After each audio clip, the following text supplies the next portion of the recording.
Viko Makeover – projektas skirtas jauno žmogaus išvaizdos virsmui.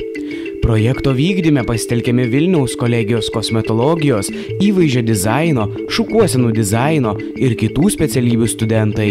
Pasiklausykime, ką apie patį projektą galvoja organizatoriai.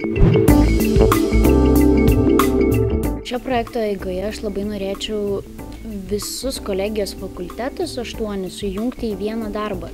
Prie šio projekto prisijungiau dėl to, jog nusprendžiau, kad pagaliau laikas būtų gauti gerą pažymį, o Viko Makeover net nebejoju, jog atneš man tą gerą svajotąjį pažymį. Prie šį projektą manau, kad tai bus super rock dalykas ir net nebejoju, jog norėtumėte ir jūs išbandyti, ką reiškia būti visam išdažytam. Noriu padaryti tai, ko dar niekada gyvenime nedariau. Norėčiau kuo daugiau studentų iš Vilniaus kolegijos suburti vienam tikslui ir manau, kad mums tikrai pavyks. Prie šio projekto prisijungiu dėl to, kad man tai yra puikiai galimybė fotografuoti tai, ko anksčiau dar nesufotografavęs. Vieną kartą man su drauge kilo idėja, tiesiog kaip idėja paprasta apie projektą Viko Makeover.